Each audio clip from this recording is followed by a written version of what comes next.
Top quality और consistent performance के लिए सिर्फ सिल्वर पंप नाम याद रखना।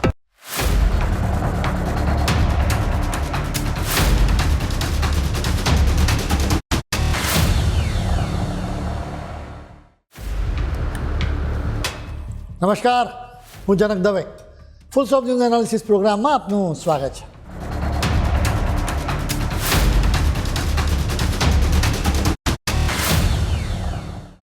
જ્યારે આ દેશ પર કોઈ આફત આવી છે, મુશ્કેલીના વાદળો ઘેરાયા છે, ત્યારે એક સંગઠન હંમેશા સૌથી આગળ આવીને ઊભું રહ્યું છે, અને એ છે રાષ્ટ્રીય સ્વયંસેવક સંઘ. દેશના નિર્માણમાં આ સંગઠનનું યોગદાન કંઈ નાનું સૂનું નથી, પરંતુ એકદમ અસામાન્ય રહ્યું છે. જ્યારે પણ સરહદ પર દુશ્મને યુદ્ધ છેડ્યું છે, ત્યારે સેનાના જવાનોની પડખે ઢાલ બનીને ઊભા રહેવામાં સ્વયંસેવકોએ ક્યારેય પાછી પાની કરી નથી. સેનાને ખભે ખભો મિલાવીને મદદ કરવી એ તો જાણે એમનો સ્વભાવ રહ્યો છે. વાત માત્ર સરહદની જ નથી, પરંતુ આપણા રોજિંદા જીવનની પણ વાત કરીએ ને, તો ક્યારેક ધરતીકંપ ધ્રુજાવી જાય, ક્યારેક પૂર બધું તાણી જાય, તો ક્યારેક કોઈ વાવાઝોડું વિનાશ ફેલાવે. આવી કુદરતી હોનારતો વખતે પણ જ્યારે સામાન્ય માણસ લાચાર બની જાય છે, ત્યારે સંઘના આ કાર્યકરો પોતાનો જીવ જોખમમાં મૂકીને પણ લોકોની વહારે દોડી જાય છે, કોઈ પણ જાતના દેખાડા વગર. બસ નિસ્વાર્થ ભાવે મદદ કરવી એ જ એમનો મંત્ર રહ્યો છે. સંઘનું કામ માત્ર સંકટના સમય સેવાનું જ નથી, એનાથી પણ મોટું અને ઊંડું કામ એ છે કે તેઓ આપણા દેશના મૂળિયાને મજબૂત કરી રહ્યા છે. આપણી ભવ્ય ભારતીય સંસ્કૃતિના જે સંસ્કારો છે, જે મૂલ્યો છે, તેને નવી પેઢીના લોહીમાં વણવાનું અને સમાજમાં તેનું સિંચન કરવાનું એક બહુ જ મોટું કામ તેઓ વર્ષોથી કરી રહ્યા છે. મુશ્કેલી એ છે કે રાષ્ટ્ર નિર્માણમાં મહત્ત્વની ભૂમિકા ભજવનારા આરએસએસ પર કેટલાક લોકો પ્રતિબંધ મૂકવા માંગે છે. આઝાદી પહેલાંથી જ આરએસએસ પર પ્રતિબંધો મૂકવા માટે સતત પ્રયત્નો કરવામાં આવી રહ્યા છે, બલકે 3 વખત તો પ્રતિબંધ મૂકી પણ દેવામાં આવ્યા. જોકે દર વખતે સંઘ પહેલાં કરતાં પણ વધારે શક્તિશાળી બન્યો છે. સરકારી મશીનરીનો ઉપયોગ કરીને સંઘ પર પ્રતિબંધ કે નિયંત્રણો મૂકવાની શરૂઆત અંગ્રેજોના સમયથી થઈ હતી. આઝાદીની લડાઈમાં સંઘના સ્વયંસેવકોએ ભાગ લીધો હતો. સંઘની તાકાત જોઈને અંગ્રેજો પણ ડરી ગયા હતા. સંઘના દ્વિતીય સરસંઘ ચાલક ગુરુજી ગોલવલકરે લખ્યું હતું કે અંગ્રેજોના રાજમાં મધ્યપ્રદેશ, મહારાષ્ટ્ર અને છત્તીસગઢની પ્રાંત સરકારોએ 1932માં એક સર્ક્યુલર બહાર પાડ્યો હતો, જેમાં લખવામાં આવ્યું હતું કે સરકારી કર્મચારીઓ સંઘની પ્રવૃત્તિઓમાં ભાગ નહીં લઈ શકે. આઝાદી બાદ અંગ્રેજોની જેમ કોંગ્રેસી સરકારોએ પણ સંઘ પર પ્રતિબંધો મૂકવા સતત પ્રયત્નો કર્યા. નથુરામ ગોડસે મહાત્મા ગાંધીની હત્યા કરી. એ સમયની નહેરુ સરકારે આ પરિસ્થિતિનો ખોટો ફાયદો ઉઠાવ્યો હતો. ગાંધીજીની હત્યાના પગલે 1948માં સંઘ પર પ્રતિબંધ મૂકવામાં આવ્યો. બાદમાં આ પ્રતિબંધ 1949માં હટાવવામાં પણ આવ્યો. ગાંધીજીની હત્યાના કેસનો આધાર લઈને સંઘ પર પ્રતિબંધ મૂકવાનો નિર્ણય બિલકુલ વ્યાજબી નહોતો, બલકે એમ લાગે કે નહેરુ તો જાણે કોઈ બહાનું શોધતા હતા. ગાંધીજીની હત્યા પહેલાં 7 ડિસેમ્બર 1947ના દિવસે નહેરુએ મુખ્યમંત્રીઓને એક પત્ર લખ્યો હતો. હદ તો એ છે કે તેમણે આ પત્રમાં સંઘની સરખામણી નાઝીઓની સાથે કરી હતી. તેમણે કોઈ જ કારણ કે આધાર વિના લખ્યું કે સંઘ અત્યારની કેન્દ્ર અને રાજ્ય સરકારોની વિરુદ્ધ કામ કરી રહ્યો છે. હવે એના માટે નહેરુએ કોઈ પણ જાતના પુરાવા આપ્યા નહોતા. હવે તમે સિક્કાની બીજી બાજુ પણ જુઓ. નહેરુ સરકારને સારી રીતે જાણ હતી કે ગોડસેએ ગાંધીજીની હત્યા કરી હતી. ત્યારે તે હિન્દુ મહાસભાનો સક્રિય નેતા હતો. એટલું નહીં, તે હિન્દુ મહાસભાના સત્તાવાર મેગેઝિન હિન્દુ રાષ્ટ્રીયનો સંપાદક પણ હતો. હવે તમે જુઓ કે ગાંધીજીની હત્યાના 5 મહિના બાદ જુલાઈ 1948માં નહેરુએ હિન્દુ મહાસભાના એ સમયના રાષ્ટ્રીય અધ્યક્ષ નિર્મલ ચેટર્જીની હાઈકોર્ટ જજની હાઈ ઓફિસમાં નિમણૂક કરી હતી. જોકે એ સમયે હિન્દુ મહાસભાના બીજા નેતાઓને નહેરુ સરકારે જેલમાં ધકેલ્યા હતા. સ્વાભાવિક રીતે ગોડસે ગાંધીજીની હત્યાના સમયે હિન્દુ મહાસભામાં જોડાયો હતો, એટલે આ સંગઠનના લોકો સામે શંકા થવી જ જોઈએ. પરંતુ નહેરુ સરકારે આરએસએસ પર ઠીકરું ફોડવાની કોશિશ કરી. નહેરુ સરકાર સારી રીતે જાણતી હતી કે ગાંધીજીની હત્યામાં સંઘની કોઈ ભૂમિકા નથી. એમ છતાં નહેરુ સરકારે સંઘ પર પ્રતિબંધ મૂક્યો. પરંતુ હિન્દુ મહાસભા પર પ્રતિબંધ ન મૂકવામાં આવ્યો, કેમ કે નિર્મલ ચેટર્જી અને નહેરુની વચ્ચે સારા સંબંધો હતા. તમે જુઓ કે કોંગ્રેસની સરકારે 1 ફેબ્રુઆરી 1948ની અડધી રાત્રે ગુરુજીની ધરપકડ કરી.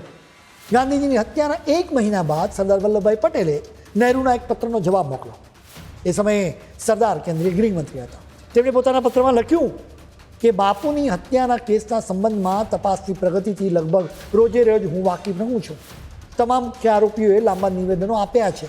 તેમના નિવેદનોથી સ્પષ્ટ દેખાય છે કે આરએસએસ ગાંધીજીની હત્યામાં બિલકુલ સામેલ નહોતું. ગુરુજી 6 મહિના સુધી જેલમાં રહ્યા, જેના પછી તેમને મુક્ત કરવામાં આવ્યા.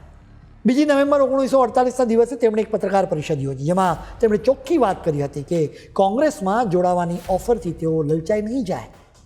આવી પ્રતિક્રિયા જોઈને નહેરુ સરકારે ગુરુજીની ફરી ધરપકડ કરવાની ધમકી આપી હતી. આખરે 13 નવેમ્બર 1948ના દિવસે ગુરુજીની ફરી ધરપકડ કરવામાં આવી. કોંગ્રેસ તરફથી સીધી સૂચના હતી કે કોંગ્રેસમાં નહીં જોડાવ તો આકરા પગલાં લેવામાં આવશે. ગુરુજીએ તમામ સ્વયંસેવકોને લખ્યું હતું કે કોઈ પ્રેશર સામે ક્યારેય ઝૂકતા નહીં. આખા રાષ્ટ્રમાં સ્વયંસેવકોએ સત્યાગ્રહ કર્યો. જનતાના પ્રેશરના લીધે નહેરુ ડરી ગયા. તેમને આરએસએસ પરનો પ્રતિબંધ હટાવવાની ફરજ પડી. આ પ્રતિબંધ હટાવવામાં આવતા સરદાર પટેલે ખુશી વ્યક્ત કરી હતી. તેમણે ગુરુજીને એક પત્ર લખ્યો, જેમાં તેમણે લખ્યું હતું કે ફક્ત મારી નિકટના લોકો જ જાણે છે કે આરએસએસ પરનો પ્રતિબંધ હટાવી દેતા હું કેટલો ખુશ થયો છું. આરએસએસના માથે મહાત્મા ગાંધીજીની હત્યાનું કલંક લગાવવા માટે કોંગ્રેસે પડદા પાછળ આખું રાજકીય ગણિત ગોઠવ્યું હતું. નવાઈની વાત એ છે કે ખુદ તત્કાલીન ગૃહમંત્રી સરદાર પટેલના પત્રો, પોલીસનો તપાસ અહેવાલ, અદાલતનો ચુકાદો અને કપૂર કમિશનનો રિપોર્ટ, એમ બધામાં આરએસએસને એકદમ ક્લીન ચીટ આપવામાં આવી હતી. એમ છતાં કોંગ્રેસે સતત ખોટો પ્રચાર ચાલુ રાખ્યો. એક તરફ નહેરુ આરએસએસની નફરત કરતા હતા, જો કે એ સમયે કોંગ્રેસના અનેક નેતાઓ સંઘને અંદરખાને સપોર્ટ પણ આપતા હતા. તેઓ સંઘની રાષ્ટ્રનિષ્ઠાને વંદન કરતા હતા. જ્યારે પણ દેશ પર સંકટ આવ્યું ને, ત્યારે ખુદ કોંગ્રેસની સરકારોએ પણ આરએસએસની મદદ માંગવી પડી હતી. આ એક એવો ઇતિહાસ છે જે બહુ ઓછા લોકો જાણે છે. 1962માં જ્યારે ચીને ભારત પર અચાનક હુમલો કર્યો, ત્યારે આખો દેશ ચોંકી ગયો હતો. એ કપરા સમયમાં કોંગ્રેસ સરકારે સૈનિકો અને સામાન્ય નાગરિકોની વહારે આવવા માટે સંઘ પાસે મદદ માંગી હતી. સંઘના સ્વયંસેવકોએ પણ જીવના જોખમે એવી જોરદાર સેવા કરી કે સરકાર ખુશ થઈ હતી. આ ઉત્કૃષ્ટ સેવાના સન્માન રૂપે 1963 પ્રજાસત્તાક દિવસની પરેડમાં સંઘના સ્વયંસેવકોને તેમના પૂર્ણ ગણવેશમાં ભાગ લેવાની ખાસ મંજૂરી આપવામાં આવી હતી. આ સિલસિલો અહીં જ ન અટક્યો. જ્યારે 1965માં પાકિસ્તાને ભારત પર આક્રમણ કર્યું હતું, ત્યારે દિલ્હી પોલીસ સેનાને મદદ કરવામાં વ્યસ્ત હતી. એ વખતે દિલ્હી આખાનું ટ્રાફિક કંટ્રોલ કરવાનું મહત્વનું કામ કોંગ્રેસ સરકારે આરએસએસને સોંપ્યું હતું. આરએસએસની આટલી સરસ કામગીરી હોવા છતાં પણ કોંગ્રેસ સરકારો આરએસએસનું નામ સાંભળતા જ લાલચોળ થઈ જતી. સંઘ સાથે જોડાયેલા લોકોને સરકારી નોકરીમાંથી ઘર ભેગા કરવાના કાવતરા પાર પાડવામાં આવતા હતા. આ રાજકીય કિન્નાખોરીના 2 એવા કિસ્સા અદાલતોમાં પહોંચ્યા, જે આજે પણ ઇતિહાસના પાને નોંધાયેલા છે. પહેલો કિસ્સો બન્યો 1960માં. વાત છે નાગપુરની. ત્યાં બીજી કેદાર નામના એક સરકારી કર્મચારી નોકરી કરતા હતા. બસ તેમનો ગુનો એટલો જ હતો કે તે સંઘ સાથે જોડાયેલા હતા. કોંગ્રેસ સરકાર તો આ જાણીને લાલચોળ થઈ ગઈ. તેમને સજા કરવા માટે સરકારે છેક બ્રિટિશ કાળનો જૂનો પુરાણો કાયદો બહાર કાઢ્યો. આ કાયદો એટલે સેન્ટ્રલ સિવિલ સર્વિસીસ રૂલ્સ 1933. પરંતુ નાગપુર હાઈકોર્ટે સરકારના આ મનસ્વી નિર્ણય પર પાણી ફેરવી દીધું. કોર્ટે ચોખ્ખું કહી દીધું કે માત્ર આરએસએસના સભ્ય હોવાને કારણે કોઈની નોકરી છીનવી લઈ શકાય નહીં. આવો જ બીજો કિસ્સો 1983માં મધ્યપ્રદેશમાં અર્જુનસિંહની કોંગ્રેસ સરકાર વખતે બન્યો. ત્યાં રામશંકર રઘુવંશી નામના એક સરકારી શિક્ષક ભૂતકાળમાં આરએસએસ અને જનસંઘ સાથે જોડાયેલા હતા. એટલે સરકારે તેમને નોકરીમાંથી કાઢી મૂક્યા. આ મામલો છેક સુપ્રીમ કોર્ટ સુધી પહોંચ્યો. સર્વોચ્ચ અદાલતે તો કોંગ્રેસ સરકારને ધૂળ ખંખેરી નાખી. કોર્ટે આ કાર્યવાહીને અમેરિકાના કુખ્યાત સિદ્ધાંત મેકકાર્થિઝમ સાથે સરખાવ્યું, જેનો મતલબ થાય છે કે પૂરતા પુરાવા વિના કોઈને ગદ્દાર કે અવિશ્વાસુ માનીને તેના પર અત્યાચાર ગુજારો. સુપ્રીમ કોર્ટે સંભળાવી દીધું કે આરએસએસ કે જનસંઘ પર કોઈ પ્રતિબંધ નથી અને તેઓ કોઈ ગેરકાયદે કામ નથી કરી રહ્યા. માટે માત્ર રાજકીય વિચારધારા અલગ હોવાના કારણે કોઈને સરકારી નોકરીમાંથી કાઢી મૂકવા એ ભારતના બંધારણ અને લોકતંત્રની ક્રૂર મજાક છે. ટૂંકમાં કહીએ ને તો કોંગ્રેસ ભલે આરએસએસને પછાડવા સરકારી પાવરનો દુરુપયોગ કરતી રહી, પરંતુ અદાલતોએ વારંવાર કોંગ્રેસને અરીસો બતાવીને સાબિત કર્યું કે રાજકીય અદાવત રાખીને કર્મચારીઓ સાથે ભેદભાવ કરવો એ કાયદાની નજરમાં અન્યાય છે. રાષ્ટ્રનિષ્ઠાથી કામ કરી રહેલા સંઘ પર વધુ 2 વખત પ્રતિબંધો મૂકવામાં આવ્યા હતા, જેના વિશે અમે તમને વિગતે વાત કરીશું. પરંતુ અત્યારે સમય છે એક બ્રેકનો.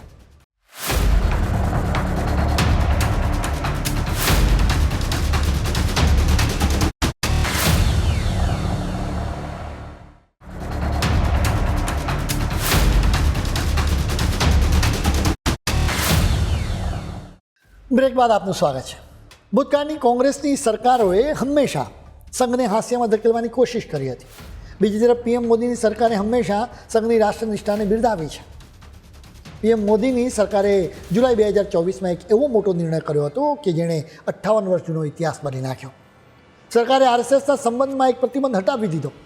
આ પ્રતિબંધના કારણે સરકારી કર્મચારીઓ સંઘના કાર્યક્રમમાં નહોતા જઈ શકતા.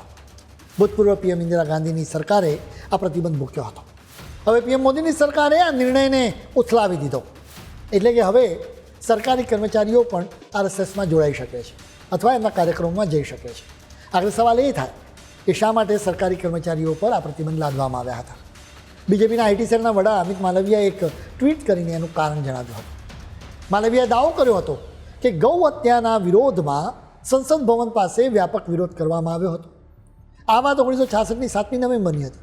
આરએસએસ અને જનસંઘે લાખોની સંખ્યામાં ભીડ એકઠી કરી હતી. આ લોકો પર અત્યાચાર કરવામાં આવ્યા. પોલીસે ક્રૂરતા આચરી. પોલીસ ફાયરિંગમાં અનેકના મોત થયા. આરએસએસ અને જનસંઘના વધતા પ્રભાવથી ઇન્દિરા ગાંધી હચમચી ગયા. એટલે જ તેમણે 1966ની 30 નવેમ્બરે સરકારી કર્મચારીઓ પર પ્રતિબંધ મૂકી દીધો કે તેઓ આરએસએસમાં ન જોડાય. વાત આટલેથી અટકતી નથી.